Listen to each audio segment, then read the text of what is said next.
Oi gente, tudo bem? Sejam bem-vindos aqui ao canal Conversa do PH neste domingo e eu quero nesta conversa de hoje te contar qual é o segredo do coronavírus. Antes disso eu queria pedir a você que se inscreva no canal, o canal está crescendo bastante, eu sou o Paulo Henrique, biólogo e dentista, professor universitário. Pois bem, antes de eu te mostrar e te contar qual é o segredo do coronavírus, eu quero te explicar um pouquinho como é a dinâmica desse vírus. E para isso eu fiz aqui uns esqueminhas, né, que é o seguinte: o vírus é esse aqui, né, esse é o vírus que está incomodando a humanidade em pleno século XXI. Ele é formado basicamente por uma casca de proteína e lipídio. As proteínas, chamada proteína S, são essas espículas que dão a ele um aspecto de coroa, daí o nome coronavírus. E essa parte amarelinha, essa parte laranja, nada mais é do que uma camada de gordura. Dentro do vírus, nós temos o seu material genético, que é um RNA.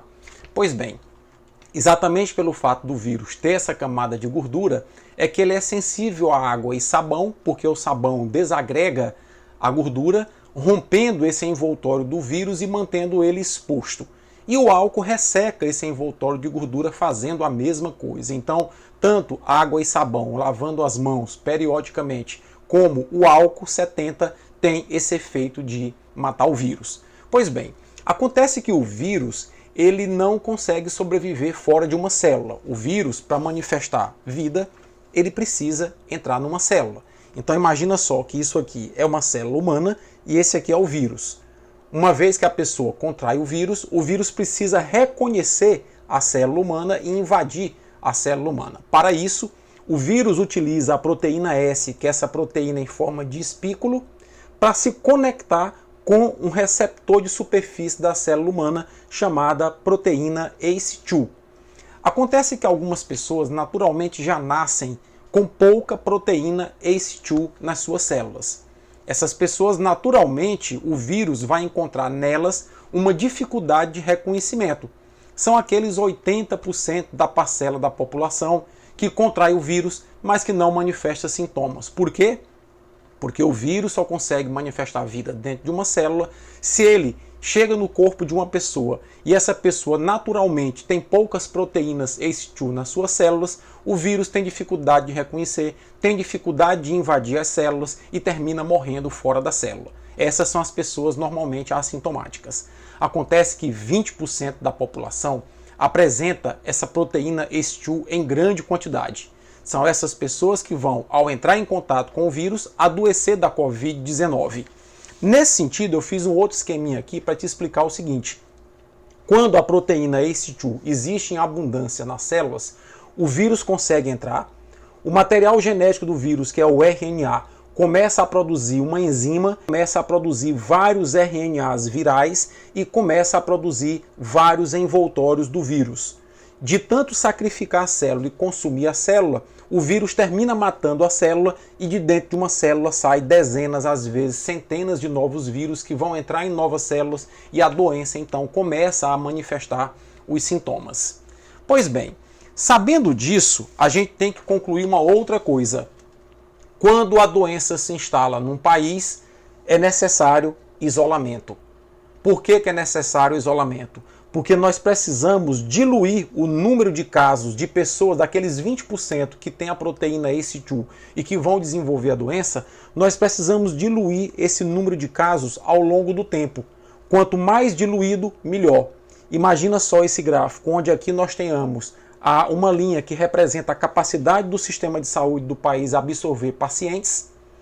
Observe só que se os doentes aparecerem muito rapidamente, num curto intervalo de tempo, a quantidade de doentes ultrapassa bastante essa linha de capacidade do sistema absorver os doentes, e aí essas pessoas que passaram da capacidade sem leito, sem UTI, voltam para casa e terminam aumentando a mortalidade. Isso já está acontecendo em Fortaleza, já está acontecendo em São Paulo, Rio de Janeiro e Manaus. Imagine se nós não tivéssemos feito isolamento. Imagine se todo mundo tivesse tendo a sua vida normal, como essa curva, esse pico, estaria mais aumentado e estaria distribuído em mais cidades do país.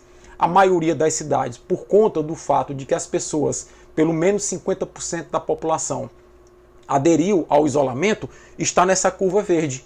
Teresina está nessa curva verde, tá? E boa parte das cidades do Brasil. Algumas cidades já começam a chegar nessa curva marrom, como por exemplo São Luís, como por exemplo algumas cidades como Belo Horizonte. Então é necessário que a gente tenha essa noção. Esse gráfico é mundialmente aceito e é mundialmente interpretado dessa forma. Pois bem, dito isso, o vírus ele causa um impacto socioeconômico muito grande na medida em que as pessoas, por estarem em isolamento, as empresas não mantêm o seu padrão de funcionamento, os países não mantêm o seu padrão de funcionamento na economia e isso termina causando muito impacto. Então, qual é o segredo do coronavírus? Eu vou começar a te revelar agora. O coronavírus está pedindo à sociedade mundial uma coisa muito simples: solidariedade. O vírus ele tem uma capacidade de dispersão muito rápida. Quando ele chega num país, num estado, numa cidade, ele se espalha muito rapidamente. E em que pese a taxa de mortalidade dele não ser das maiores, mas pelo fato dele sobrecarregar o sistema de saúde, porque muita gente contrai ao mesmo tempo a doença, muita gente começa a morrer num curto intervalo de tempo. É o que está acontecendo na Itália, na Espanha, no Reino Unido e nos Estados Unidos. Então o vírus ele pede solidariedade. E solidariedade significa basicamente o quê? As pessoas compreenderem que vão ter que estender as mãos umas para as outras. Nesse momento de confinamento, é necessário que o governo brasileiro, isso aqui eu vou repetir sempre, metade do orçamento do Brasil em 2020 vai ser destinado para pagar os bancos, juros, amortizações e parcelas da dívida pública.